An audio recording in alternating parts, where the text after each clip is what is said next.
Bismillahirrahmanirrahim.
Bismillahirrahmanirrahim. Assalamualaikum warahmatullahi wabarakatuh.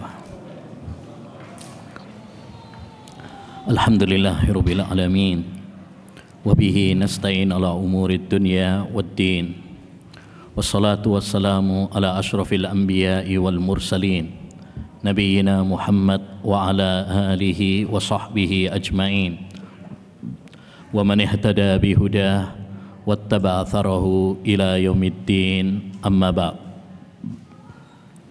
Rabbi shrah li sadri wa yassir li amri wahlul 'uqdatam min lisani yafqahu qawli.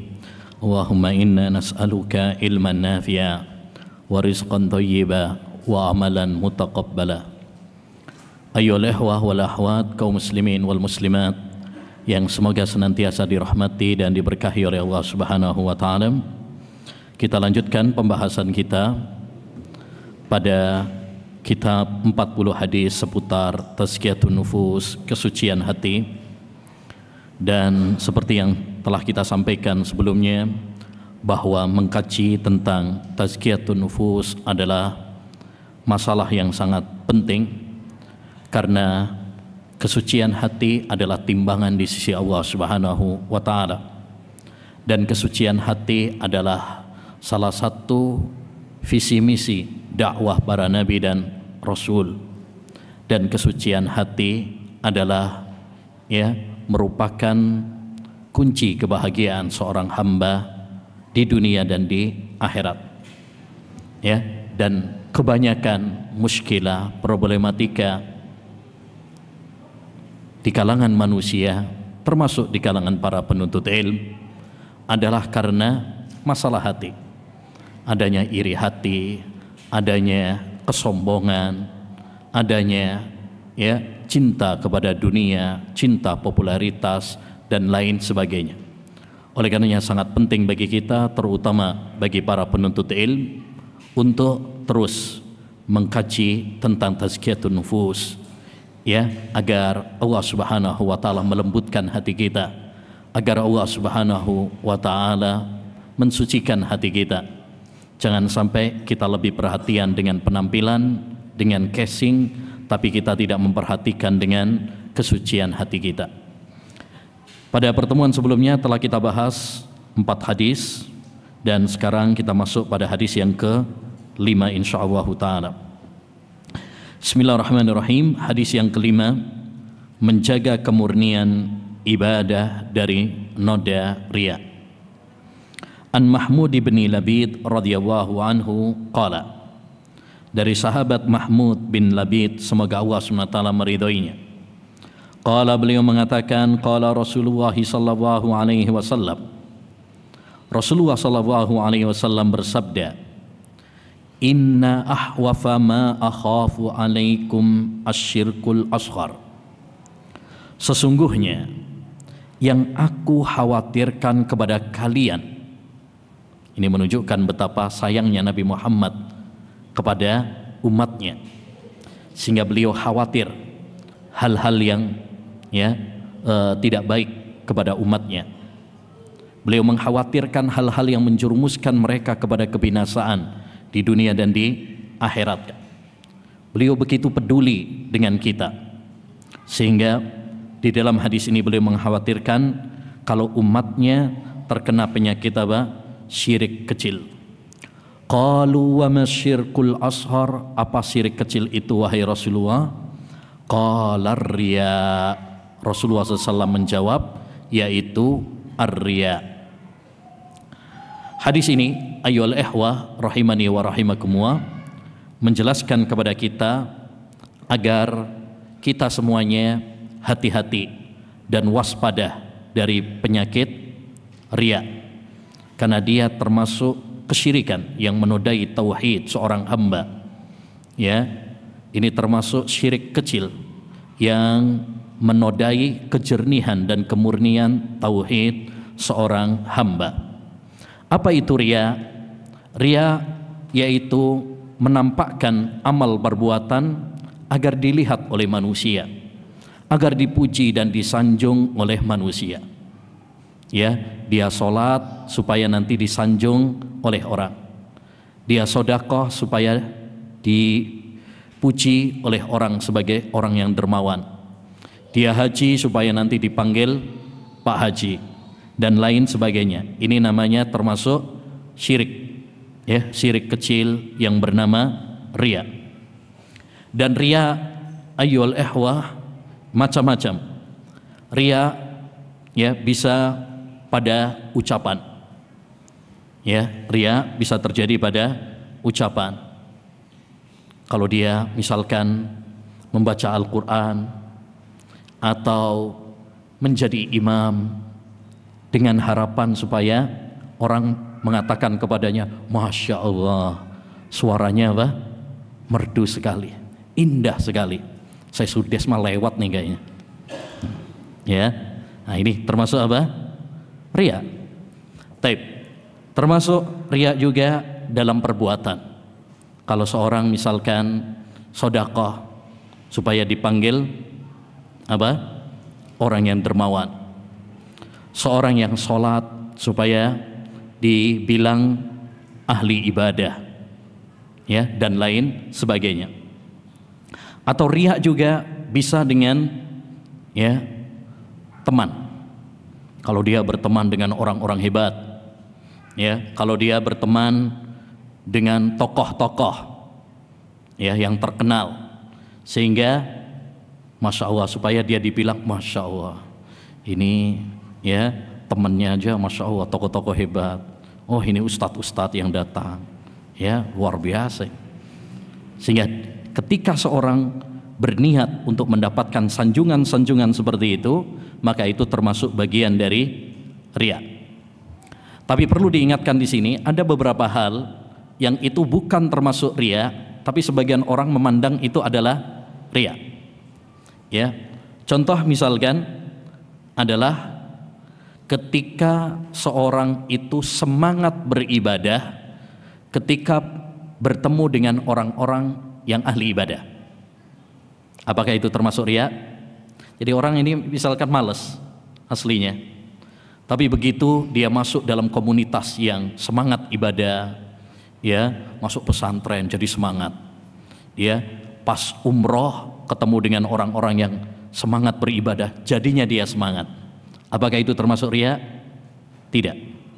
Ya, karena iman itu memang ya bertambah dan berkurang. Salah satu yang bikin iman itu bertambah tatkala dia berteman dengan orang-orang saleh. Termasuk yang bukan riya tapi sebagian memandangnya itu adalah riya adalah memakai pakaian yang baru. Ya, pakai baju baru, orang dibilang wah riya nih, sombong nih. Atau pakai mobil baru, rumah baru, istri baru, ya, riya tuh, istrinya baru, pamer-pamerin. Taib. Termasuk yang bukan riya kalau dia mendapatkan pujian dan popularitas yang tidak dia inginkan. Paham ya? Dia dapat pujian atau mendapatkan popularitas, tapi dia sebenarnya tidak menghendakinya. Lihat para ulama, semisal Imam Ahmad, Imam Syafi'i, orang-orang yang diberi Masya Allah popularitas, sampai sekarang pun nama mereka dikenang, tapi mereka sebenarnya tidak menginginkan ya popularitas tersebut. Mereka tidak berharap ya. Imam Syafi'i sendiri pernah mengatakan, saya ingin manusia mendapatkan ilmu dariku ya, walaupun mereka tidak menisbatkan ilmu tersebut kepada saya. Yani walaupun mereka tidak mengatakan saya belajar dari Imam Syafi'i, yang penting pokoknya dia mendapatkan ilmu dariku, itu sudah saya sukai. Jadi para ulama tidak menginginkan apa? Popularitas. Termasuk Imam Ahmad, Imam Syafi'i, Imam Malik dan lain sebagainya. Tapi kalau orang itu mendapatkan popularitas tanpa dia menginginkannya, maka itu bukan termasuk apa? Riya. Taib. Dan riya adalah penyakit yang sangat berbahaya, yang bisa mengena kepada siapapun. Oleh karenanya, ayyuhal ikhwah, jangan kita merasa hebat, jangan pernah kita merasa aman, karena ikhlas itu berat. Ya, sebagian ulama pernah mengatakan, tidak ada sesuatu yang lebih berat bagi saya daripada menata niat. Setiap kali aku tutup pintu riya, dia muncul dari lubang yang lainnya. Karena ini adalah penyakit yang mengena pada siapapun, dan hampir setiap manusia terkena penyakit ini, kecuali yang dirahmati oleh Allah Subhanahu wa Ta'ala. Makanya kita harus berjuang untuk melawannya. Kita harus bersungguh-sungguh di dalam mengikisnya. Dengan cara apa? Yang pertama, hendaknya bagi kita menyadari bahwa dunia ini adalah hina, dan yang mulia, yang kekal adalah janji Allah Subhanahu wa Ta'ala di surga. Dunia ini diperumpamakan oleh Nabi seperti bangkai kambing. Dunia ini diperumpamakan oleh Nabi SAW seperti sayap nyamuk. Maka jangan sampai yang menjadi tujuan hidup kita adalah dunia, sanjungan, harta, popularitas, ya, banyaknya pengikut, banyaknya orang yang like ya dalam postingan-postingan kita dan lain sebagainya. Jangan jadikan itu sebagai tujuan ya hidup kita, tapi jadikan tujuan kita adalah akhirat. Tujuan kita adalah Allah Subhanahu wa Ta'ala. Ya, karena dunia ini fana, dunia ini hina. Itu yang harus selalu kita tanamkan dalam diri kita. Yang kedua, hendaknya bagi kita untuk berusaha merahasiakan amal-amal ibadah kita, menyembunyikan amal-amal ibadah kita. Jangan suka pamer, jangan suka untuk selalu menampakkan kepada manusia. Ya, Zubair ibnul Awam, salah seorang sahabat Nabi yang dijamin masuk surga, karena beliau termasuk 10 sahabat yang dijamin masuk surga. Beliau pernah mengatakan, man istata'a minkum an takuna lahu khabi'atun min amalin salih falyaf'al. Siapa di antara kalian yang bisa untuk memiliki amalan yang rahasia, amalan ibadah yang bersifat rahasia, tidak diketahui oleh orang banyak, ya, maka hendaknya dia melakukannya. Dan inilah ayyuhal ikhwah pembeda antara ulama-ulama ussalaf dengan orang-orang belakang.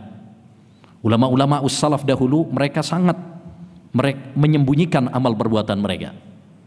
Bahkan di antara mereka yang luar biasa, sampai istri dan anaknya pun nggak tahu kalau dia melakukannya.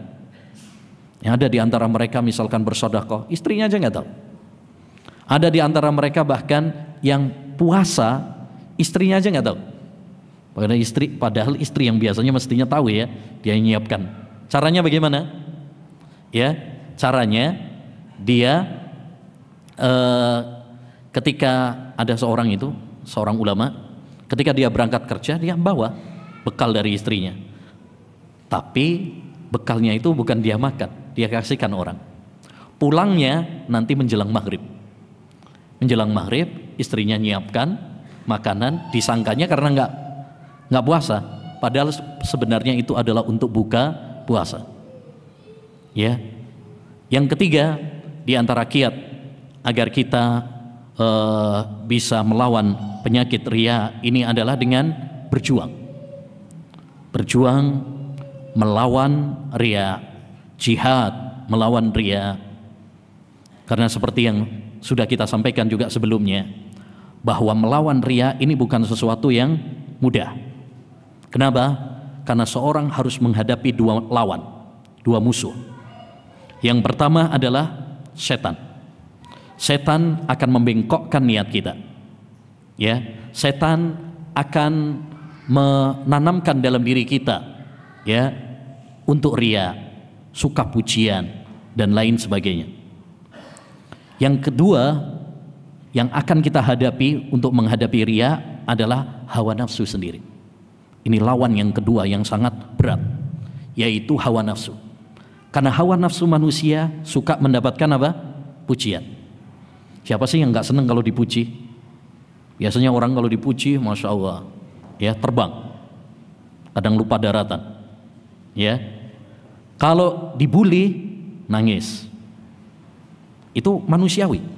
Tapi kalau kita betul-betul ikhlas karena Allah Subhanahu Wa Taala, baik ketika dipuji atau ketika dibully sama saja. Makanya kata Imamul Bukhari, tanda orang yang ikhlas adalah tatkala orang yang memujinya dan orang yang mencelanya sama baginya. Maksudnya bagaimana? Dia nggak terpengaruh dengan pujian dan tidak terpengaruh dengan celaan. Karena yang dia cari adalah ridha Allah Subhanahu Wa Taala, bukan keridhaan manusia. Ya, kalau kita nuruti omongan manusia nggak ada selesainya. Yang kita cari adalah ridha Allah Subhanahu Wa Taala. Ya. Ini tanda orang yang ikhlas. Kata Imamul Bukhari, yaitu apa? Al-madihu wadzamu indahu sawa. Tanda orang yang ikhlas adalah tatkala sama baginya orang yang memujinya dan orang yang membulinya. Gak ada perbedaan. Dia tidak terpengaruh dengan pujian dan celaan manusia. Dan ya, jadi itu kita harus berjuang, ya, untuk melawan riya ini, karena ya musuh yang terberat dalam melawan riya ada dua. Pertama setan dan yang kedua adalah hawa nafsu. Makanya para ulama mengatakan yang paling berat bagi saya adalah menata niat, meluruskan niat, membersihkan niat dari kotoran-kotoran riya. Dan di antara kiat agar kita bisa melawan riya adalah dengan berdoa kepada Allah Subhanahu wa Ta'ala.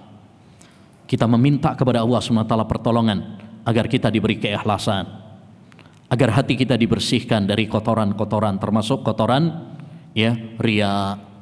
Ya, minta kepada Allah Subhanahu wa Ta'ala, karena tidak ada yang bisa memberikan kekuatan kepada kita untuk melawan riya kecuali hanya Allah Azza wa Jalla.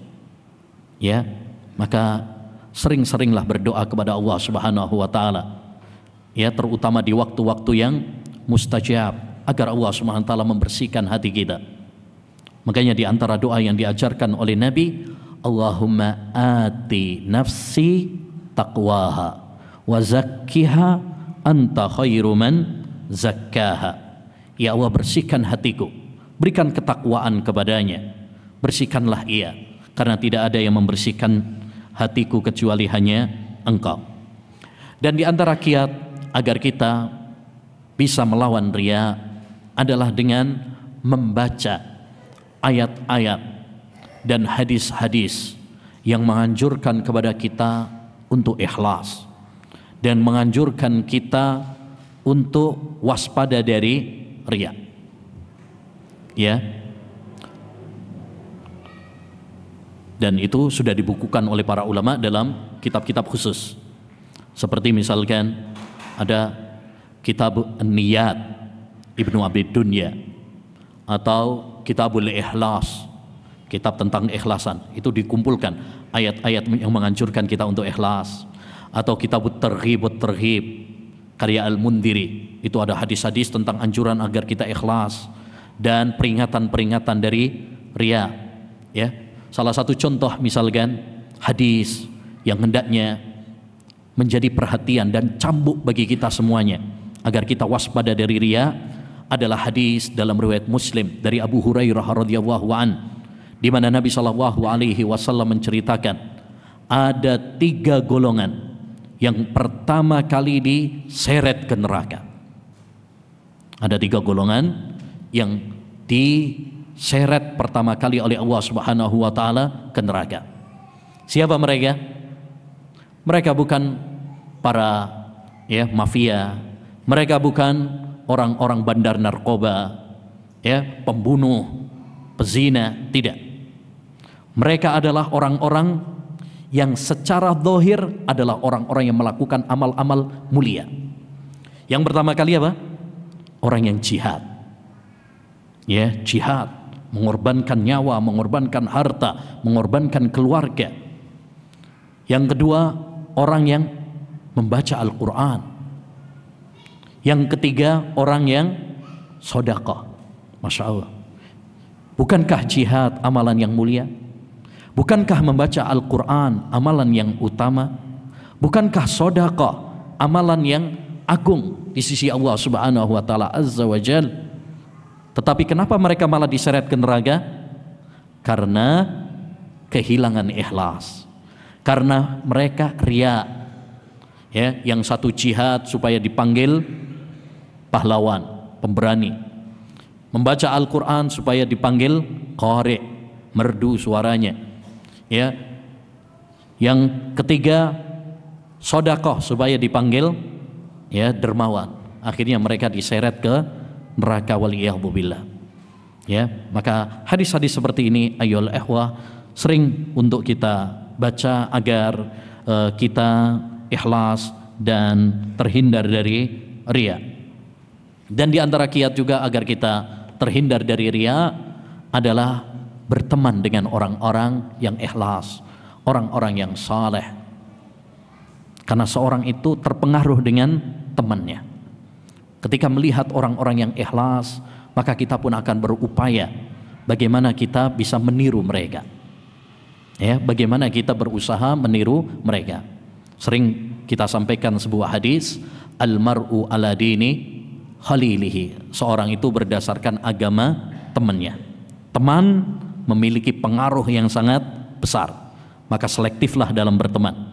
Dengan berteman dengan orang-orang saleh, dengan berteman dengan orang-orang yang ikhlas, maka kita pun akan ketularan mereka. Dan berteman dengan orang-orang yang rusak akan ketularan kerusakan mereka juga.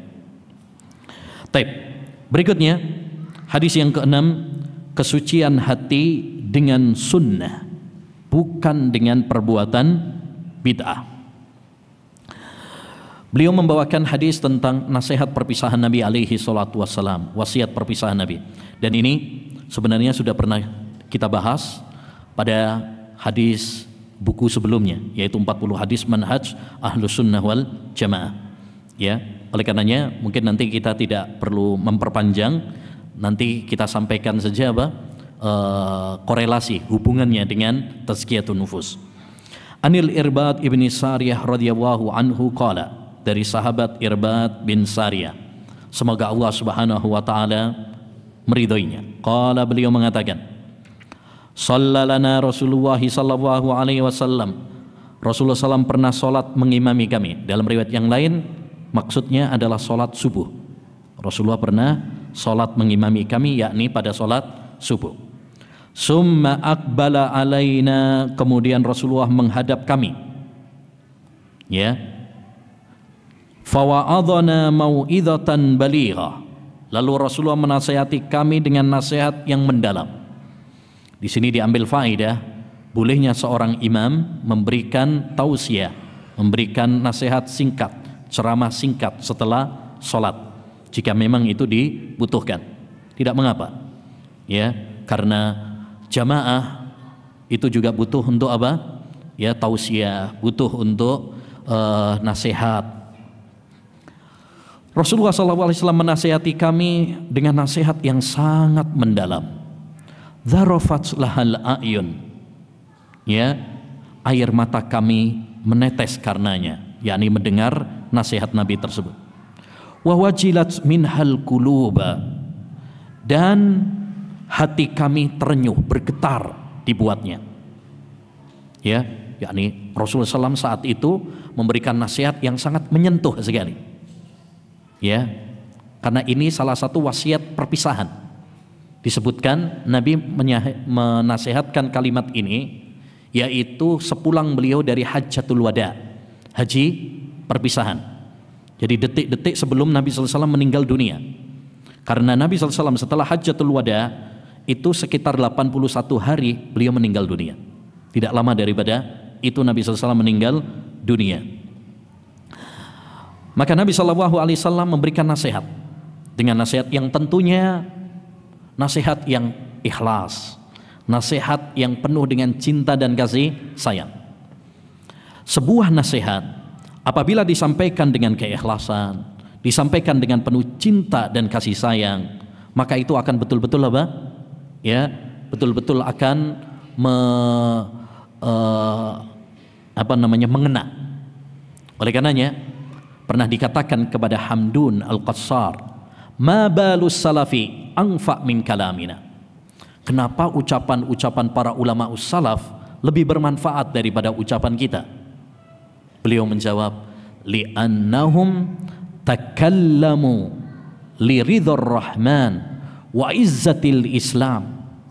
Karena para ulama salaf dulu ketika menasihati niatnya ikhlas karena Allah Subhanahu wa taala, untuk meraih keridhaan Allah, untuk ya kejayaan Islam. Berbeda dengan kita, ya, kita menasehati hanya untuk dunia, untuk supaya disanjung oleh manusia. Jadi beda antara nasihat yang disampaikan dari lubuk hati dengan ikhlas, dengan cinta, ya, dengan yang tidak.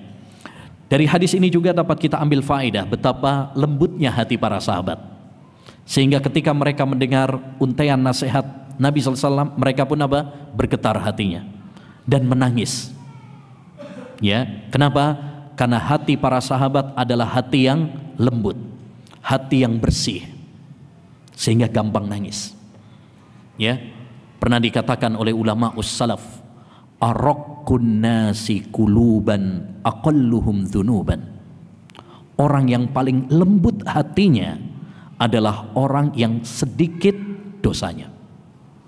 Semakin kita sedikit dosa, maka akan semakin lembut hati kita, akan gampang untuk menangis ketika mendengar nasihat-nasihat dari Al-Quran, nasihat-nasihat dari hadis Nabi Muhammad SAW. Berbeda dengan kita sekarang, dibacakan ayat-ayat Quran, dibacakan hadis, susah nangis. Ya, nangisnya kapan?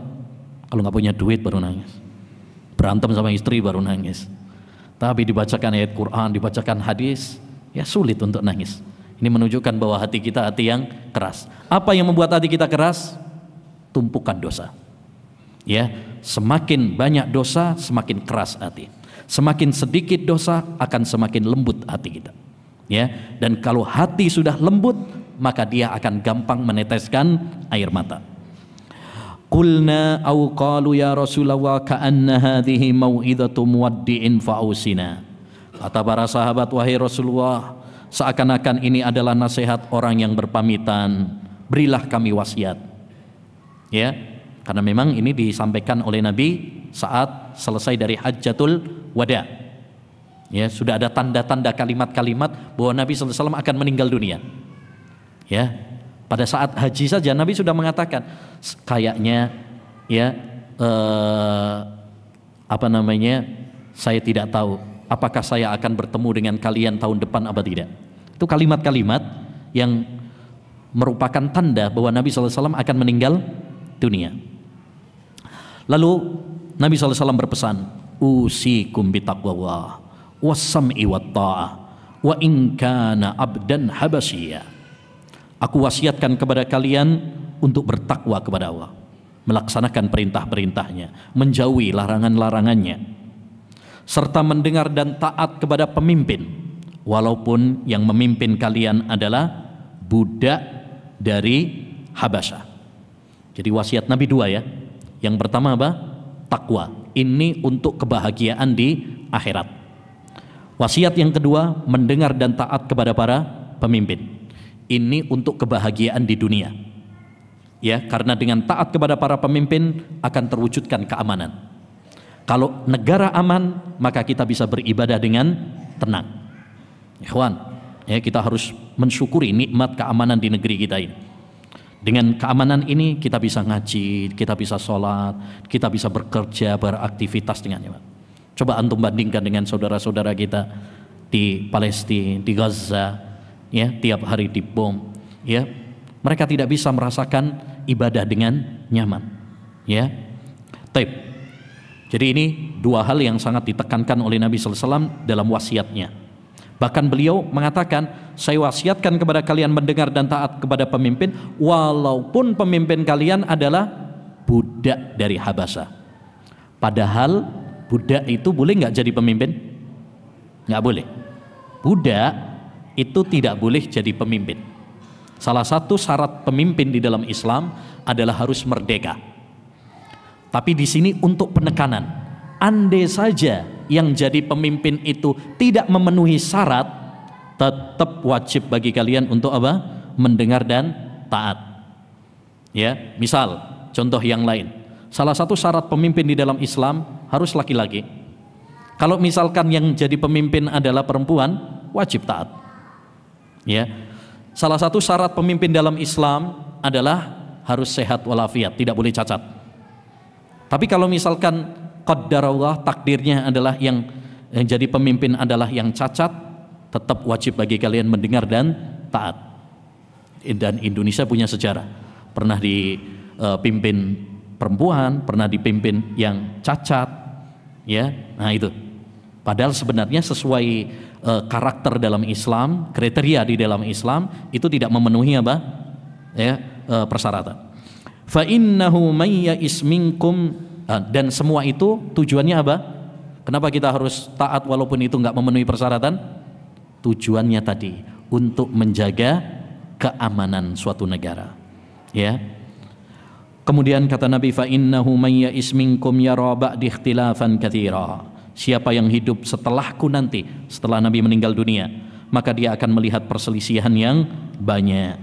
Fa alaikum bisunnati, maka hendaknya bagi kalian berpegang teguh dengan sunnahku, wa sunnatil khulafa'ir rasyidin al-mahdiyyin, dan sunnah para khulafa'ur rasyidin al-mahdiyyin. Ya, adzu 'alaiha bin nawajid, gigitlah dengan gigi geraham. Jadi saat Nabi mengabarkan bahwa nanti setelah beliau meninggal nanti akan terjadi kekacauan, perselisihan, ya, lalu beliau berpesan, pegang erat-erat sunnahku dan sunnah para sahabatku. Pegang erat-erat.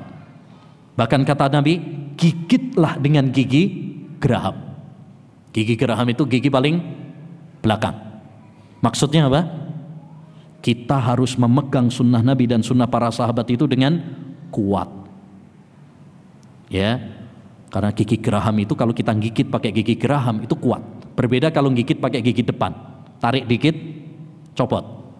Begitu juga ketika kita berpegang teguh dengan sunnah Nabi harus dengan kuat, karena akan banyak tantangan, akan banyak orang mencemooh, akan banyak orang memusuhi, tapi kita harus tegar, kita harus kuat, walaupun dibilang radikal, walaupun dibilang aliran, ya, nyeleneh, walaupun dibilang Wahabi, ya, nggak usah terlalu peduli dengan omongan orang. Kita harus, ya, kuat, kita harus tegar. Al-mutamassiku bisunnati yauma idzin qal qabidi alal jamar. Orang yang berpegang teguh di akhir zaman dengan sunnahku seperti memegang bara api. Wa iyyakum muhdatsatil umur fa inna kulla muhdatsatin bid'ah wa inna kulla bid'atin dhalalah. Dan waspadalah kalian dari perkara-perkara baru dalam ibadah, yaitu bid'ah. dan setiap perkara bid'ah adalah sesat, ya. Taib. Hadis ini Masya Allah banyak faedahnya, ya. Nasihat Nabi SAW yang sangat penting, ya, menganjurkan kita untuk bertakwa, menganjurkan kita untuk berpegang, mendengar dan taat kepada para pemimpin, menganjurkan kepada kita berpegang teguh dengan sunnah Nabi dan sunnah para sahabat dengan kuat, menganjurkan kepada kita untuk mewaspadai kebid'ahan. Taib, apa hubungannya dengan tazkiyatun nufus? Hubungannya ayyuhal ihwa, bahwa kalau kita ingin hati kita bersih, ya, cara membersihkan hati adalah dengan mengikuti sunnah Nabi, bukan dengan kebid'ahan. Banyak orang, ya, ingin hatinya bersih, tapi metode untuk meraih kesucian hati dengan cara-cara yang bid'ah, sehingga bukan malah membersihkan hatinya, tetapi malah mengotori hatinya. Contoh seperti orang-orang thariqat, mereka pengen, ya, alasan tazkiyatun nufus, tapi dengan bertapa, ya, dengan zikir-zikir bid'ah, dengan puasa mutih misalkan, dengan berbagai ritual-ritual yang tidak ada tuntunannya dari Nabi Shallallahu Alaihi Wasallam. Bahkan kalau kita perhatikan, banyak aliran-aliran sesat, ya, melakukan ritual-ritual tujuannya adalah untuk apa? Kesucian hati. Antum pernah dengar dulu ada aliran Lia Eden? Udah mati, ya? Alhamdulillah. Ya, kalau tokoh kesesatan meninggal kan kita disuruh alhamdulillah. Taib. Itu salah satu ajarannya untuk membersihkan hati dan untuk taubat, untuk masuk sebagai pengikutnya. Caranya dengan membakar diri. Ya, nanti ditaruh pakai spiritus itu, kemudian membakar diri. Katanya untuk membakar dosa. Jadi tujuannya adalah untuk apa? Kesucian hati. Tapi caranya, ya, dengan cara-cara yang bid'ah. Ya, ada yang dengan cara-cara yang bid'ah lainnya banyak, ya, thariqat, ya, pakai ibadah-ibadah. Ada yang dengan solawat yang nyeleneh, ada yang namanya solawat sakron. Tahu solawat sakron? Solawat sampai mabuk. Jadi ya mutar-mutar nggak jelas sampai mabuk. Itu mereka mengatakan untuk membersihkan hati. Ada yang kalau sekarang, ya, kelompok-kelompok baru, kadang ada yang istilahnya dengan mabit, ada yang dengan khuruj. Tujuannya apa? Tujuannya adalah untuk membersihkan hati, untuk kesucian hati, dengan nangis, ya, nanti ditaruh di tempat yang gelap dan lain sebagainya. Tapi itu bukan cara yang diajarkan oleh Nabi SAW. Kalau kita ingin mencari kesucian hati, carilah dengan metode yang diajarkan oleh Nabi. Ya, kalau kita ingin kesucian hati, tapi dengan cara-cara yang bid'ah, maka itu tidak membersihkan hati kita. Termasuk sekarang misalkan juga dengan nyanyian-nyanyian religi, Bahkan sekarang ada juga film-film religi katanya. Ya, tujuannya adalah untuk membersihkan hati, tapi bukan seperti itu cara membersihkan hati. Kalau kita ingin membersihkan hati, caranya adalah dengan mengikuti cara Nabi, ya, dengan membaca Al-Quran, dengan belajar ilmu agama, dengan beramal soleh, dengan berzikir kepada Allah Subhanahu Wa Taala, dengan berteman dengan orang-orang soleh.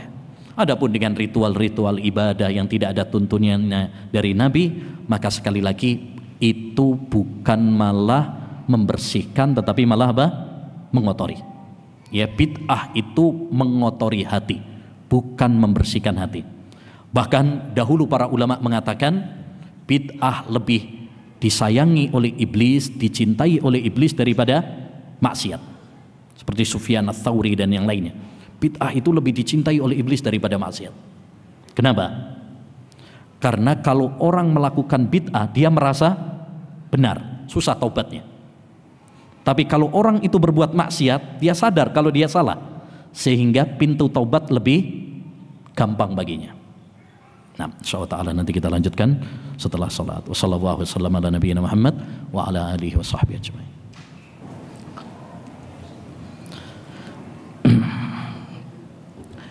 Bismillahirrahmanirrahim.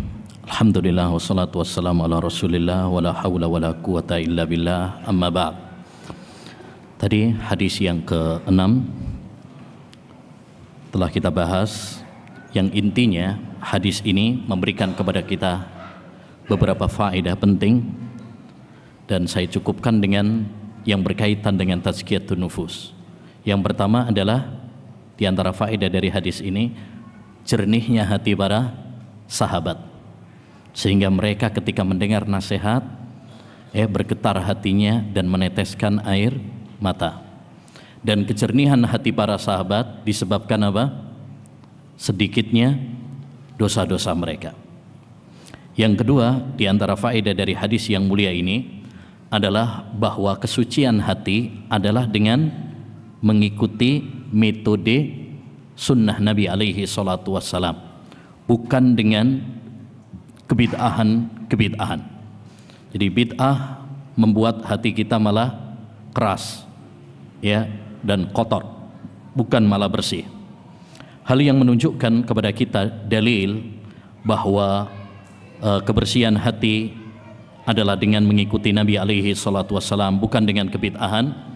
Hadis yang masyhur tentang 3 orang yang datang ke rumah istri-istri Nabi alaihi salatu wassalam, dan mereka bertanya tentang ibadah Nabi. Akhirnya mereka menganggap bahwa amal mereka masih sedikit. Lalu yang satu mengatakan, adapun saya akan sholat malam terus, nggak mau tidur. Yang satu lagi mengatakan, saya akan puasa terus, nggak pakai berbuka. Yang satu, saya akan membujang, menjomblo, nggak perlu nikah. Kenapa mereka mengatakan seperti itu? Mereka pengen apa? Mereka pengen tazkiyatun nufus, kesucian hati mereka. Mereka pengen untuk semakin bertakwa kepada Allah Subhanahu wa taala. Tapi apakah perbuatan mereka tersebut disetujui oleh Nabi alaihi salatu wassalam, atau ditegur oleh Nabi, diingkari oleh Nabi? Ditegur oleh Nabi alaihi salatu wassalam. Kata Nabi, kaliankah yang mengatakan begini dan begini? Adapun saya, kata Nabi, saya sholat malam tapi saya juga tidur. Saya puasa tapi saya juga berbuka. Dan saya juga menikahi wanita. Faman raghiba an sunnati falaysa minni. Siapa yang membenci sunnahku, maka dia bukan dari golonganku. Mereka niatnya baik, mereka ingin tazkiyatun nufus, tapi cara mereka karena tidak sesuai dengan sunnah Nabi, maka diluruskan, diingkari oleh Nabi alaihi salatu wassalam. Maka dari sini ini penting sekali ikhwan, karena banyak orang zaman sekarang pengen hatinya bersih, tapi caranya, metodenya dengan cara-cara yang tidak pernah dicontohkan oleh Nabi. Ada yang dengan puasa bid'ah, ada yang dengan sholat-sholat yang bid'ah, ada yang dengan sholawat-sholawat yang bid'ah, ada yang dengan bertapa, ada yang dengan musik religi, Mereka semuanya pinginnya baik, tetapi caranya, metodenya tidak sesuai dengan sunnah Nabi alaihi salatu wassalam. Ingat, tazkiyatun nufus adalah ibadah, dan ibadah harus dengan 2 syarat, ikhlas dan ittiba. Yang ketiga, masih kaitannya dengan tazkiyatun nufus, hadis ini. Kalau kita perhatikan wasiat-wasiat Nabi dalam hadis ini, apa saja tadi? 1, beliau mewasiatkan untuk bertakwa. 2, beliau mewasiatkan kepada kita untuk taat kepada para pemimpin. 3, beliau mewasiatkan kepada kita untuk berpegang teguh dengan sunnah Nabi dan sunnah para sahabat. Yang keempat, Nabi SAW mewanti-wanti kita agar kita waspada dari perbuatan bid'ah. Berarti cara untuk menggapai kesucian hati salah satunya adalah dengan mengamalkan 4 wasiat ini, dengan takwa kepada Allah Subhanahu wa taala, dengan taat kepada para pemimpin, dengan kita berpegang teguh kepada sunnah Nabi SAW, dengan kita menjauhi dari kebid'ahan. Jangan dibalik. Sekarang banyak orang kalau membahas tentang wajibnya taat kepada para pemimpin, wah ini bikin kotor hati. Apalagi kalau misalkan memperingatkan dari kebid'ahan, wah ini pemecah belah umat, ini bikin kotor hati aja. Nggak usah bahas khilafiyat. Sering kita dengar seperti itu. Ini kalimat yang manis tapi tidak tepat. Tidak ada cara untuk membersihkan hati kecuali dengan cara yang diajarkan oleh Allah dan Rasul. Baik. Berikutnya, hadis yang ketujuh. Ilmu, kunci kesucian hati. An Muawiyah ibni Abi Sufyan radhiyallahu an, dari Muawiyah bin Abi Sufyan. Muawiyah bin Abi Sufyan salah satu sahabat Nabi. Karena beliau masuk Islam. Dulu memang beliau pernah memusuhi Nabi alaihi salatu wassalam, sebagaimana juga ayahnya Abu Sufyan. Ini salah satu tokoh orang kafir. Tapi Allah SWT kemudian memberikan hidayah kepada ayahnya, demikian juga memberikan hidayah kepada anaknya yaitu Muawiyah. Bahkan Muawiyah termasuk kutabun Nabi, sekretaris Nabi alaihi salatu wassalam. Oleh karenanya, karena beliau adalah sahabat Nabi, bahkan beliau orang yang didoakan oleh Nabi, beliau termasuk sekretaris Nabi, kewajiban bagi kita adalah mencintai beliau, mendoakan kebaikan untuk beliau. Tidak boleh bagi kita mencelanya, melaknatnya, apalagi mengkafirkannya. Seperti banyak kita jumpai dalam buku-buku sejarah. Dalam buku-buku sejarah banyak yang mencela Muawiyah, ini tidak benar. Semua sahabat Nabi kita mencintai. Semua sahabat Nabi kita doakan yang baik. Tidak boleh bagi kita untuk apa? Mencela mereka. Hati-hati dari celaan kepada para sahabat. Hubbul ansari iman wa bughdhuhum nifaq. Nabi mengatakan mencintai para sahabat itu adalah keimanan dan membenci mereka adalah kemunafikan. Termasuk yaitu membenci siapa? Sahabat Muawiyah. Adapun perkara ada peperangan antara beliau dengan siapa? Sahabat Ali bin Abi Thalib. Nabi SAW sudah mengatakan, idza dzukira ashabi fa'amsiku. Kalau disebutkan pertikaian yang terjadi di antara para sahabatku, tahan lisan kalian. Tahan lisan kalian. Jangan kita mencela dengan sebab perselisihan di antara mereka.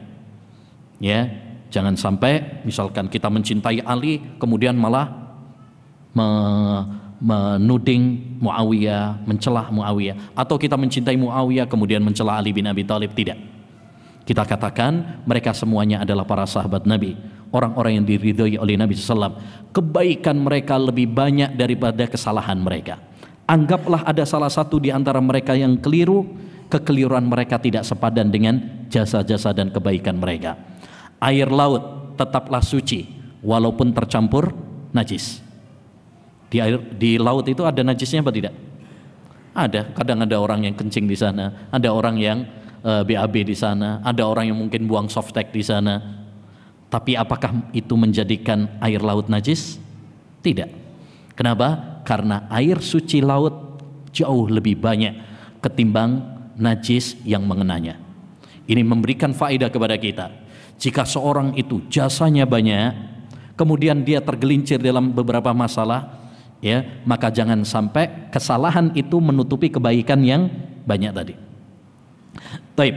Qala Rasulullah sallallahu alaihi wasallam bersabda, "May yuridillahu bihi khaira yufaqihu fiddin."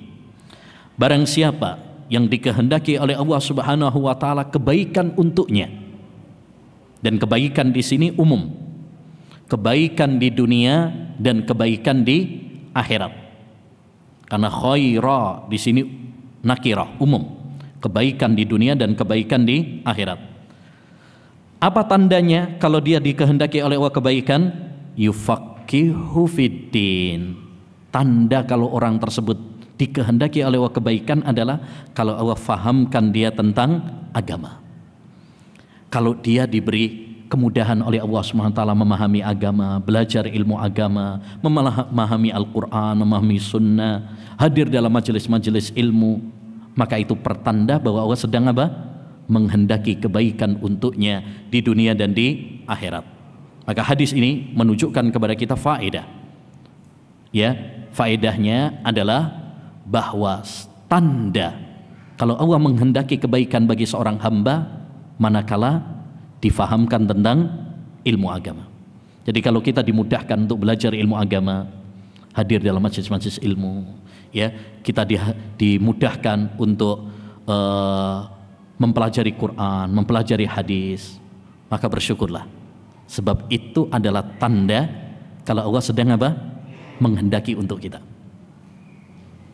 Baik. Sebaliknya, mafhum mukhalafah dari hadis ini. Mafhum mukhalafah itu apa? Pemahaman terbalik. Kalau orang yang dikehendaki oleh Allah kebaikan, tandanya adalah kalau dimudahkan belajar ilmu agama. Berarti sebaliknya, ya, kalau ada orang tidak dimudahkan untuk belajar ilmu agama, tandanya Allah tidak menginginkan kebaikan untuknya. Makanya kata Imam Syafi'i rahimahullah, man la yuhibbul ilma la khaira fi. Siapa yang tidak mencintai ilmu, berarti tidak ada kebaikan baginya. Maka hati-hati kalau kita dijauhkan dari apa? Dari ilmu, enggak dimudahkan untuk hadir dalam majelis-majelis ilmu, enggak dimudahkan untuk mempelajari Quran, mempelajari sunnah. Jangan-jangan itu adalah pertanda bahwa Allah Subhanahu wa taala tidak menginginkan kebaikan bagi kita. Ya, maka kita harus semangat untuk ilmu dan jangan sampai kita meninggalkan ilmu. Baik. Apa hubungannya dengan tazkiyatun nufus? Hubungannya ayyuhal ikhwah, ilmu adalah sebab, bahkan faktor utama agar hati kita apa? Ya, bersih, agar hati kita suci. Karena ilmu adalah sumber semua kebaikan di dunia dan di akhirat. Ya. Sumber kebaikan di dunia dan di akhirat adalah ilmu. Dan sumber kerusakan di dunia dan di akhirat adalah kejahilan. Maka kalau kita menginginkan kebaikan di dunia dan di akhirat, hendaknya bagi kita untuk semangat ngaji ilmu agama. Karena tidak mungkin kita bisa beribadah kepada Allah dengan benar kalau kita nggak punya ilmu. Kan kita pengen hati kita bersih, pengen hati kita tenang, pengen hati kita suci, pengen iman kita bertambah. Bagaimana caranya? Dengan mengamalkan amal-amal soleh, ketaatan, dan menghindari dosa. Dari mana kita tahu ini yang baik dan ini yang buruk kalau kita nggak punya ilmunya? Nggak mungkin. Ya, dan korelasi ilmu dengan tazkiyatun nufus, hubungan ilmu dengan tazkiyatun nufus sangat erat sekali. Kenapa? Karena ilmu yang sejati, ya, tandanya setidaknya ada 3, dan itu membuahkan, ya, tazkiyatun nufus dalam diri kita. Yang pertama, tanda ilmu yang bermanfaat adalah kalau membuahkan apa? Rasa takut kepada Allah Subhanahu wa taala. Semakin kita belajar ilmu agama, kita semakin takut kepada Allah Subhanahu wa taala. Sebagaimana di dalam Al-Qur'an kata Allah Subhanahu wa taala, "Innama yakhshallaha min ibadihil ulama." Sesungguhnya yang takut kepada Allah Subhanahu wa taala adalah orang-orang yang berilmu. Begitu juga Nabi alaihi salatu wassalam, beliau bersabda, "Ana a'lamukum billah wa ahsyakum lillah." Saya adalah yang paling berilmu di antara kalian dan yang paling takut di antara kalian. Digandengkan antara ilmu dengan takut, menunjukkan kepada kita bahwa tanda ilmu yang bermanfaat adalah kalau membuahkan apa? Takut kepada Allah SWT. Makanya para ulama, dan ini penting ya ikhwan, ya, untuk kita resapi bersama, kita tanamkan dalam diri kita. Kata para ulama, aslul ilmi khasyatullah. Intinya ilmu itu adalah apa? Takut sama Allah SWT. Orang dikatakan berilmu kalau dia takut sama Allah SWT. Walaupun mungkin pengetahuannya, cakrawala, wacana pengetahuannya, hafalannya mungkin tidak terlalu banyak. Tapi kalau dia takut sama Allah SWT, dialah orang yang berilmu. Dan orang dikatakan jahil kalau dia tidak takut kepada Allah SWT. Walaupun mungkin hafalannya banyak, walaupun pengetahuannya luas, khatam banyak kitab, tapi kalau dia tidak takut kepada Allah SWT, maka dia tidak disebut orang yang berilmu. Kenapa? Karena ilmu yang sejati adalah ilmu yang membuahkan rasa takut kepada Allah Subhanahu wa Ta'ala. Ya, nah ini. Yang kedua, tanda ilmu yang bermanfaat adalah kalau ya membuahkan amal saleh. Kalau membuahkan amal saleh. Dan ini penting. Ilmu itu bukan cuma sekedar kita banyak hafalan, bukan dengan banyak baca kitab, bukan dengan sering ikut hadir kajian, ya, tapi ilmu yang sebenarnya adalah yang membuahkan amal. Ya, karena intinya ilmu di amal. Tidak ada gunanya ilmu yang kita ketahui kalau tidak kita amalkan. Allah Subhanahu wa Ta'ala mencela orang-orang Yahudi padahal mereka memiliki banyak pengetahuan. Tapi kenapa dicela oleh Allah Subhanahu wa Ta'ala? Karena tidak mereka amalkan. Ya, makanya benar kata Imam Ibnul Qayyim rahimahullah, andaikan ilmu itu ya terpuji tanpa amal, maka Allah Subhanahu wa Ta'ala tidak mungkin mencela orang-orang Yahudi. Andaikan ilmu itu terpuji tanpa keikhlasan, Allah Subhanahu wa Ta'ala tidak akan mencela orang-orang munafik. Maka ilmu butuh ya amal. Ini penting. Setiap kita ngaji, usahakan kita apa? Amalkan. Ya, jangan sampai kita sering banyak pengetahuan, banyak hafalan, tapi sedikit amal. Ya, dahulu para ulama ussalaf mengatakan orang yang alim yang sejati adalah yang sedikit bicara tapi banyak amal. Tapi orang yang merugi adalah orang yang banyak bicara tapi sedikit amal. Jadi intinya ayyuhal ikhwah, salah satu tanda ilmu yang bermanfaat adalah kalau membuahkan apa? Amal saleh. Ya, maka iringi ilmu kita dengan amal. Dan ini yang kurang dari kita. Kita ini masya Allah ya banyak tahu hukum-hukum, banyak tahu masalah-masalah, tapi yang kurang dari kita adalah apa? Mengamalkannya. Ya. Yang ketiga, ayyuhal ikhwah, tanda ilmu yang bermanfaat, dan ini korelasinya dengan tazkiyatun nufus, adalah kalau ilmu tersebut mengingatkan kita kepada akhirat, mengingatkan kita kepada kematian. Sebagaimana di dalam hadis kata Nabi alaihi salatu wassalam ketika beliau ditanya, ayyul mu'minina aqyas, wahai Rasulullah, siapa orang beriman yang paling cerdas? Maka beliau menjawab, aksaruhum dzikran lil maut wa ahsanuhum isti'dadan lima ba'da. Orang yang paling cerdas adalah orang yang paling sering ingat mati dan paling semangat mempersiapkan bekal untuk mati. Ini orang paling cerdas. Nabi nggak mengatakan orang paling cerdas itu orang yang IQ-nya tinggi, orang yang masya Allah. Saya kemarin baru lihat itu orang-orang pintar di Indonesia, anak-anak cerdas di Indonesia yang di ruang guru itu, masya Allah, ya bisa ngapal barcode, bisa ngapal lukisan 100 lukisan, ya siapa pelukisnya, lukisannya apa, kemudian apa lagi tahunnya, hafal. Padahal cuma dikasih waktu 1 jam, dia hafal. Tapi bukan itu ilmu yang sesungguhnya. Ya, ilmu bukan cuma soal kecerdasan. Ya, walaupun kecerdasannya tinggi, tapi kalau kita tidak ingat akhirat, tidak ingat kematian, tidak mempersiapkan bekal untuk setelah kematian, tidak ada faedahnya. Tidak ada faedahnya. Orang yang paling cerdas menurut Nabi tadi, yaitu orang yang selalu ingat akhirat dan dia mempersiapkan bekal untuk akhirat. Karena kehidupan yang sesungguhnya bukan kehidupan di dunia ini. Dunia ini fana.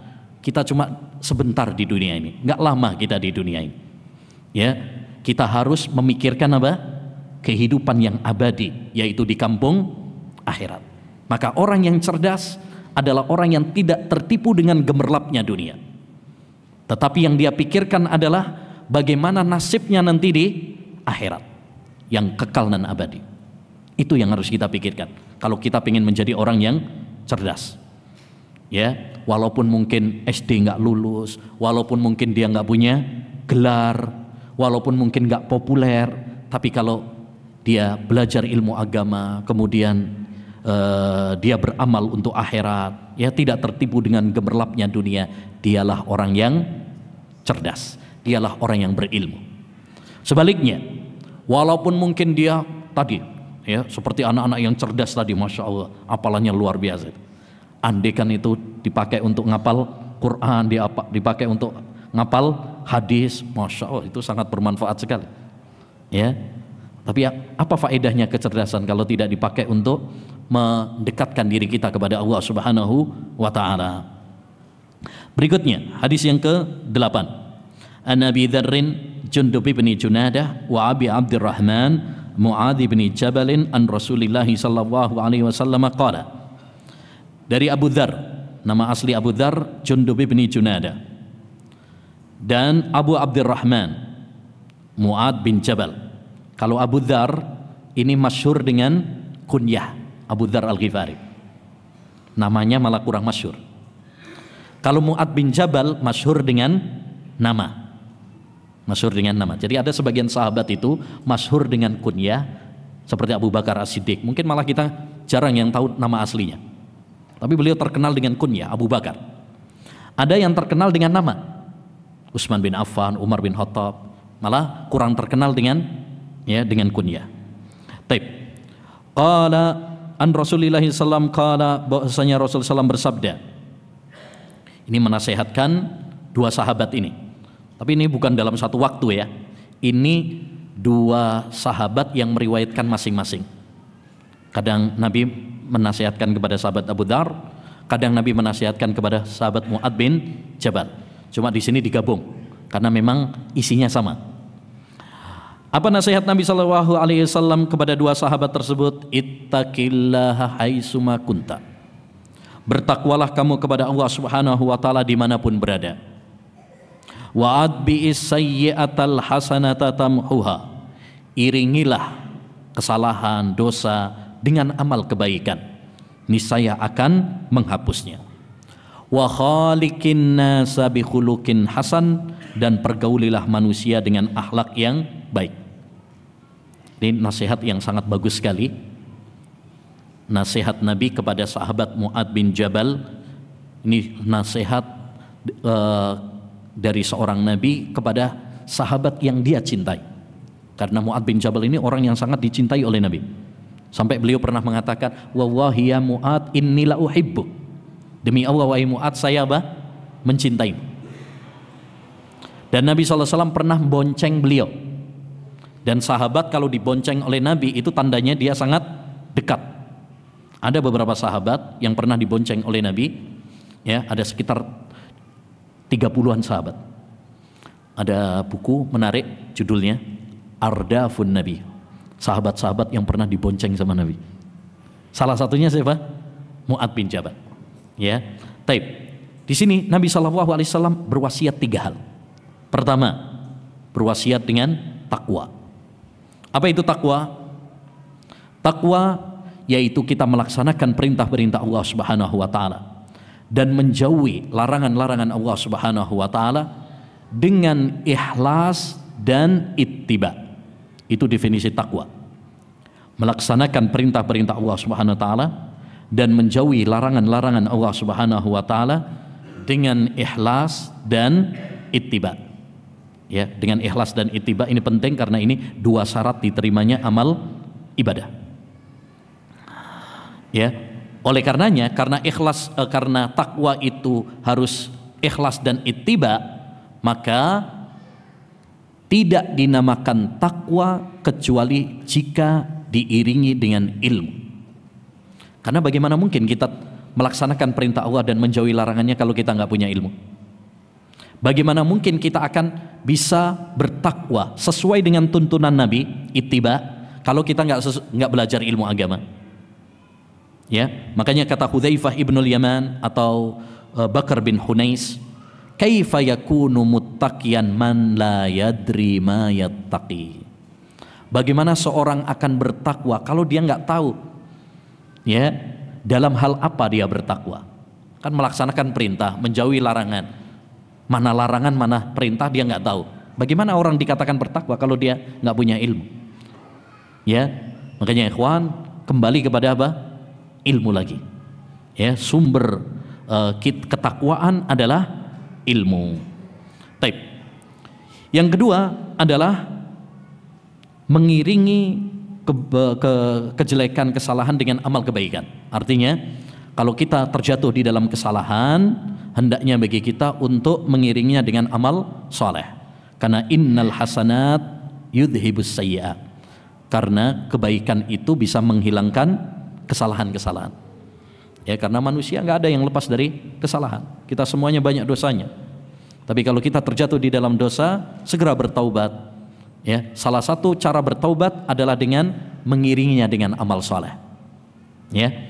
Kemudian yang ketiga, wasiat yang ketiga, wa khaliqin nasa bi khuluqin hasan. Pergaulilah manusia dengan akhlak yang baik. Ya, ini akhlak. Dan dulu sudah pernah kita bahas tentang 40 hadis tentang masalah adab dan akhlak. Bagaimana pembahasan akhlak itu luas ya. Akhlak kepada orang tua, akhlak kepada tetangga, akhlak kepada tamu, akhlak kepada istri, akhlak kepada suami, akhlak kepada anak, ya, dan lain sebagainya. Dan akhlak ya diwujudkan dengan 3 hal. Yang pertama yaitu dengan berbuat baik kepada orang lain. Kita berbuat baik, melakukan hal-hal yang menyenangkan orang lain. Yang kedua, tidak menyakiti orang lain, baik dengan ucapan maupun dengan perbuatan. Dan yang ketiga, dengan menebar senyuman. Ya, kalau ketemu salam, nyapa, ya, senyum. Itu akhlak yang baik. Taib. Inti dari pembahasan ini adalah tentang apa? Yang menjadi pembahasan kita adalah dengan takwa. Dan takwa tadi sudah kita definisikan.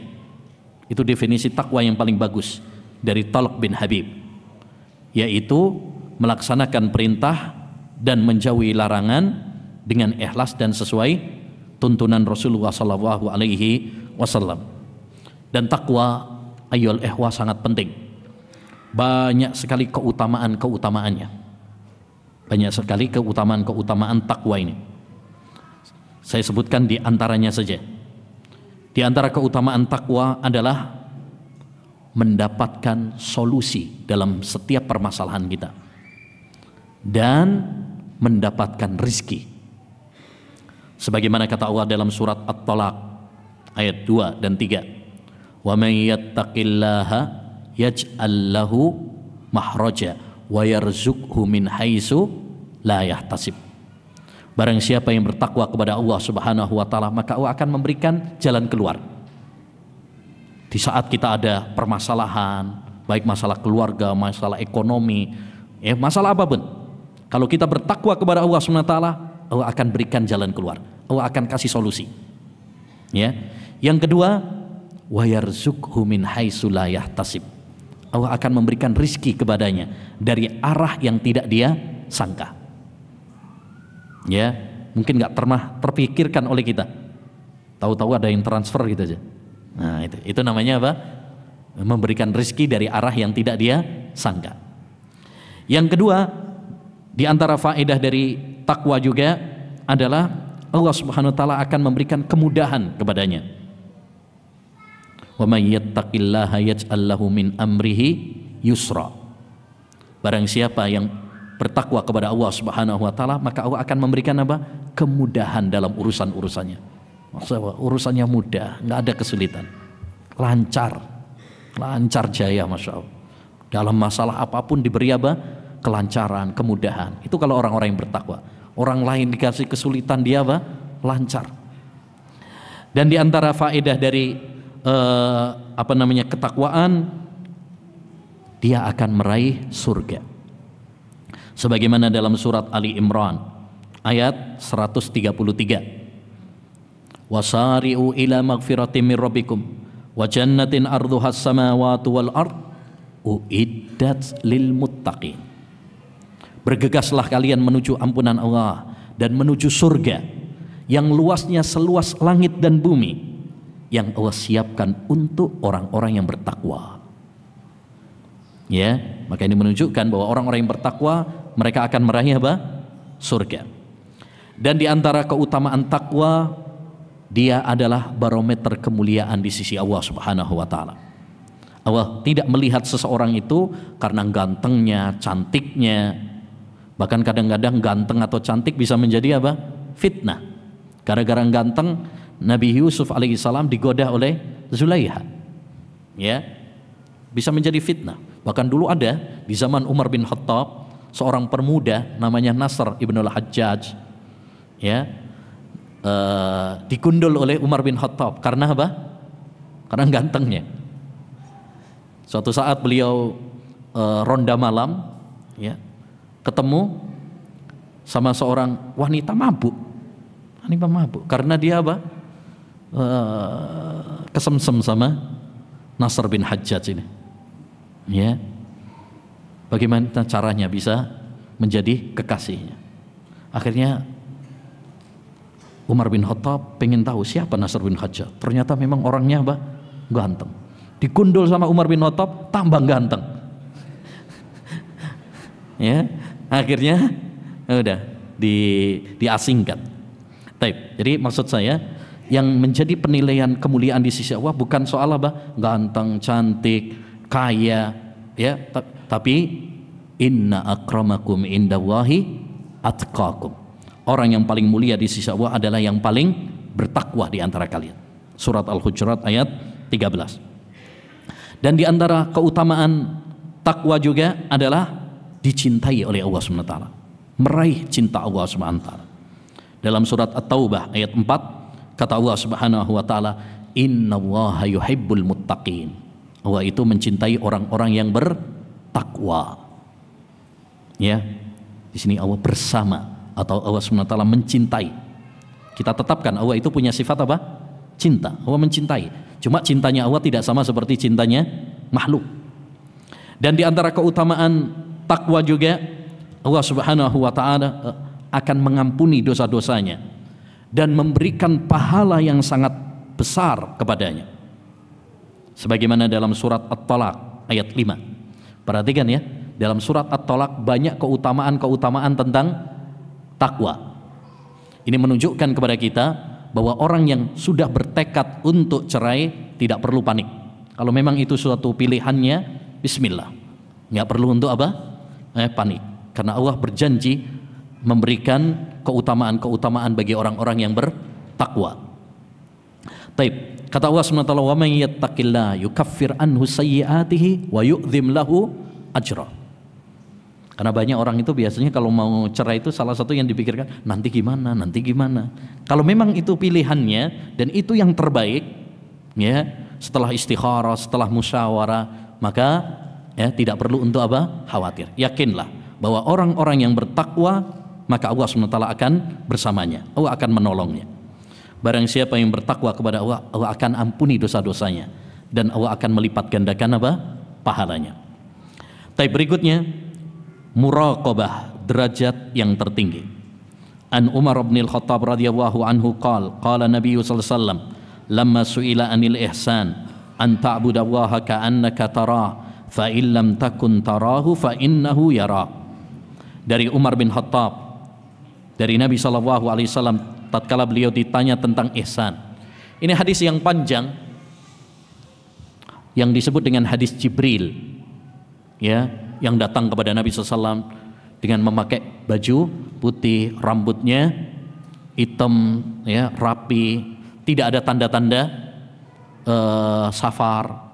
Orang safar itu biasanya berdebu, ya, kucel, kecut, mungkin baunya. Ini nggak ada. Ya, tetap rapi, Masya Allah. Ini juga faedah penting ya, ikhwan. Hendaknya bagi kita ketika hadir dalam majelis ilmu, hendaknya menjaga apa? Kebersihan.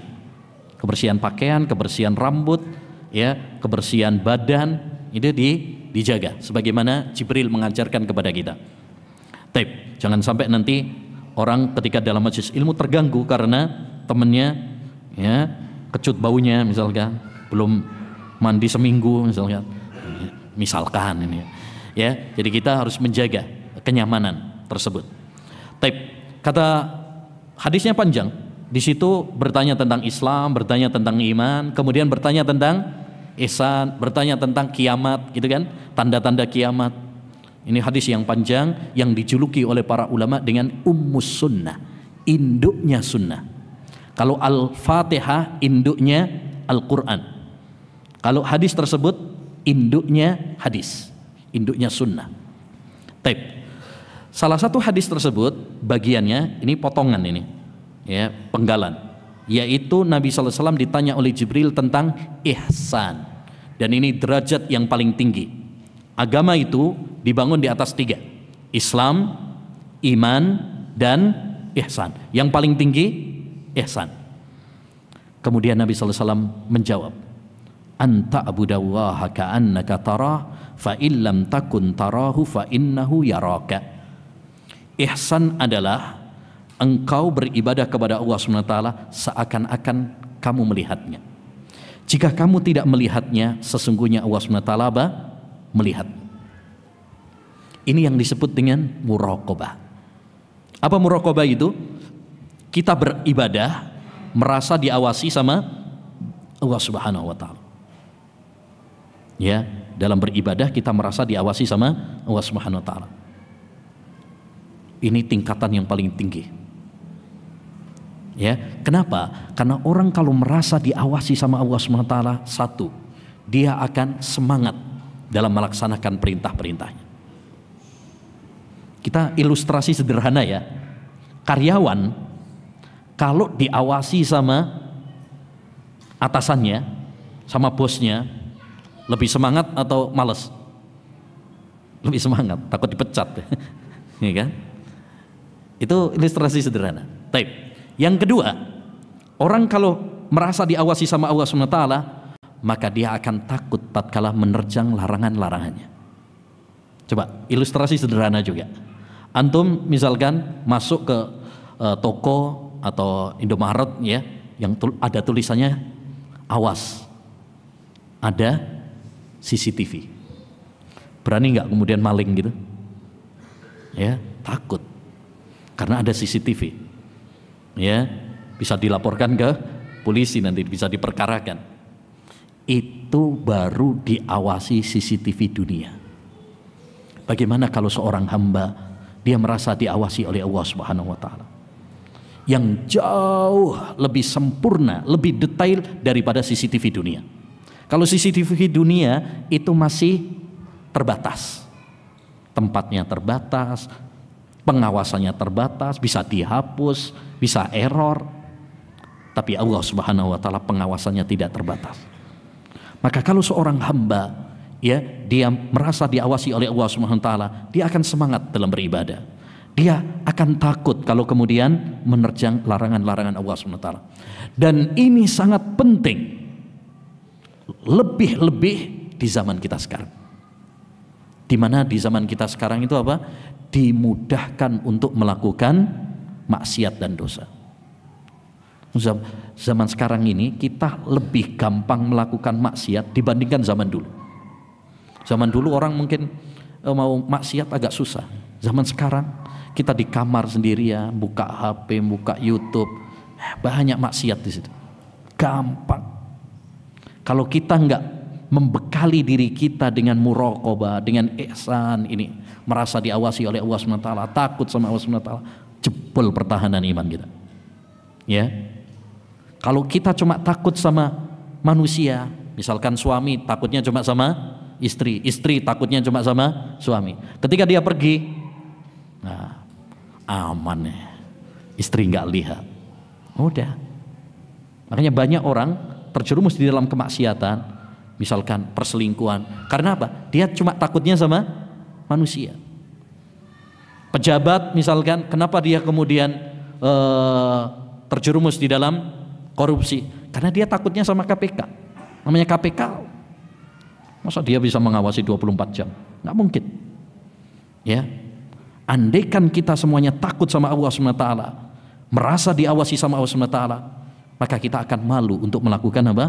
Maksiat kepada Allah SWT. Makanya dulu Iyad bin Ghunem, salah seorang sahabat Nabi SAW, beliau pernah mengatakan, saya digergaji lebih saya sukai daripada saya mengambil harta negara walaupun cuma 1 dirham. Walaupun cuma 1 dirham. Kenapa? Dia takut sama Allah Subhanahu wa taala. Ya, walaupun nggak ada yang lihat. Gimana caranya menumbuhkan muraqabah ini? 1, ya, hendaknya kita semakin mengenal Allah Subhanahu wa taala. Mengenal Allah Subhanahu wa taala dengan nama-namanya. Kita yakin Allah Subhanahu wa taala Maha mendengar. Walaupun kita bisik-bisik, walaupun kita pakai bahasa yang tidak dipahami oleh orang sekitar kita, yakinlah Allah Maha mendengar. Kita harus menghadirkan Allah Subhanahu wa taala itu Maha melihat. Walaupun di tengah kegelapan, sepi, nggak ada orang yang lihat, sadarlah bahwa Allah Subhanahu wa taala Maha melihat, Maha mengetahui perbuatan kita. Itu kalau betul-betul kita hadirkan dalam diri kita, Masya Allah. Itu yang pertama. Maka kenali Allah Subhanahu wa taala. Ya, resapi nama dan sifat-sifat Allah Subhanahu wa taala. Siapa yang semakin mengenal Allah, maka dia akan semakin takut sama Allah Subhanahu wa taala. Yang kedua, ya, sering-sering mengingat Allah Subhanahu wa taala. Sering-sering mengingat Allah Subhanahu wa taala. Makanya kalau kita perhatikan perintah untuk zikir kepada Allah itu, wadhkurullaha dzikran katsira. Berzikirlah kepada Allah dengan zikir yang banyak, sering. Jadi bukan cuma sekali 2 kali nanti lupa lagi, bukan. Sering-seringlah berzikir kepada Allah, mengingat Allah SWT. Karena kita juga sering lupa. Dengan kita sering mengingat Allah SWT, maka kita akan, ya, malu untuk melakukan maksiat. Yang ketiga, hendaknya bagi kita untuk sering-sering ingat akhirat dan kematian. Bayangkan ketika kita mau melakukan maksiat, kalau malaikat maut mencabut nyawa kita ketika kita melakukan maksiat. Aksiru dzikra hadhimil ladza. Kata Nabi, sering-seringlah kalian mengingat apa? Penghancur kelezatan. Ya, coba kalau kita misalkan mau melakukan maksiat, lalu kita bayangkan bagaimana kalau Allah Subhanahu wa taala mencabut nyawa saya tatkala saya melakukan maksiat tersebut. Ya, apa kita nggak malu sama Allah Subhanahu wa taala? Baik. Yang keempat, hendaknya bagi kita untuk sering-sering muhasabah. Apa muhasabah itu? Introspeksi diri. Ya, introspeksi diri. Supaya kita sadar bahwa kita ini banyak dosanya. Supaya kita tidak merasa ujub dengan diri kita. Makanya ikhwan, kenapa orang itu ditakdirkan oleh Allah Subhanahu wa taala pasti terjerumus di dalam dosa? Supaya dia tidak ujub dan sombong terhadap dirinya. Supaya dia terus merasa bahwa dirinya itu apa? Butuh sama Allah Subhanahu wa taala. Dia merasa dirinya hina di hadapan Allah Subhanahu wa taala. Makanya, ya, tidak ada manusia yang lepas dari kesalahan, dosa, supaya tidak ada yang merasa sombong di hadapan Allah Subhanahu wa taala. Kita semuanya harus merasa bahwa diri kita ini hina di hadapan Allah Subhanahu wa taala, ya, malu karena kita banyak salahnya, banyak dosanya. Baik.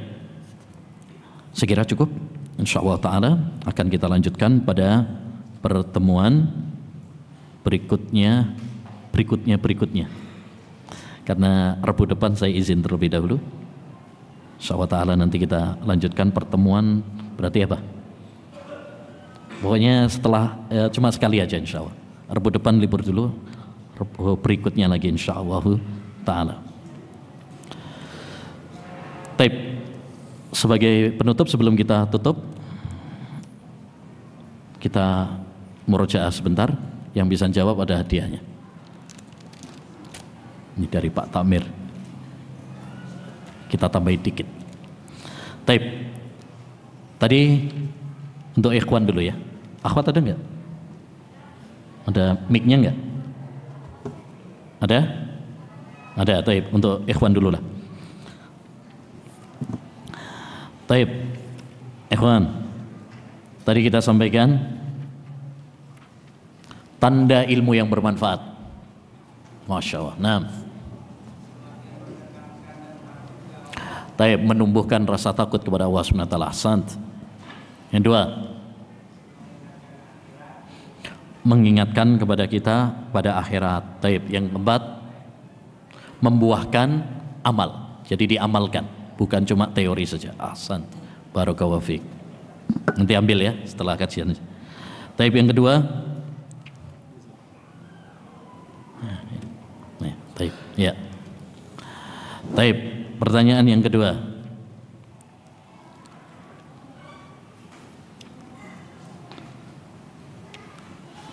keutamaan atau definisi takwa.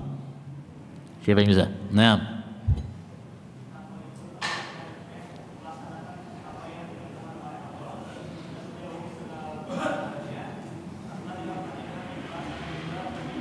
Nah, dilakukan dengan ikhlas dan ittiba. Harus ada ikhlas dan ittibanya. Karena kalau nggak ikhlas dan nggak ittiba, nggak diterima sama Allah SWT. Ahsant, barakallahu fiik. Taib, yang akhwat sekarang.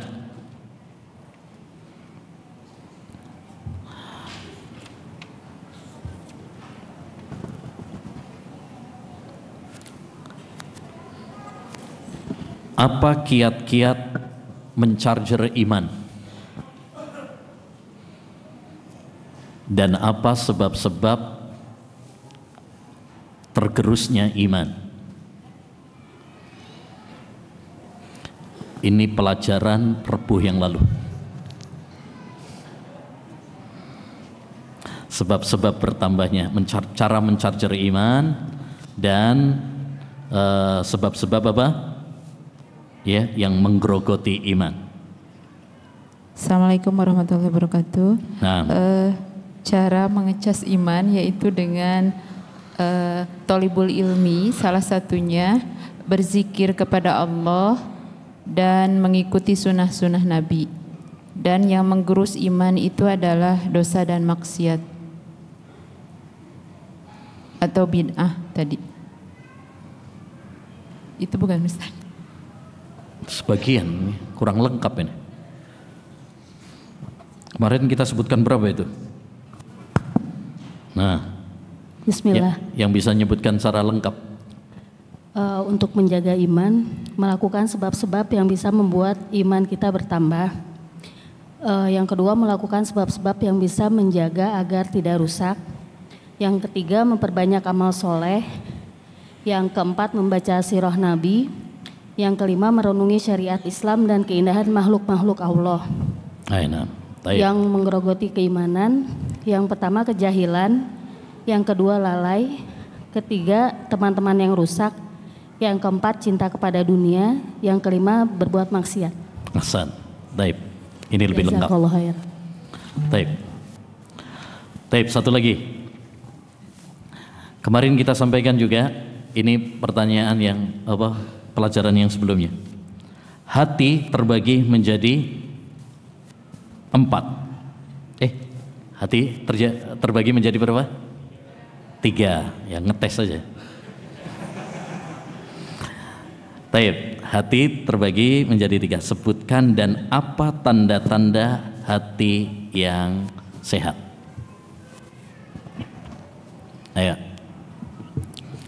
Hati yang sehat cirinya yaitu yang beriman. Ada berapa dulu? Oh, hati itu ada 3. Yang pertama hati yang sehat atau qalbun salim, yang beriman, cinta dan bertakwa, cinta kepada Allah dan bertakwa.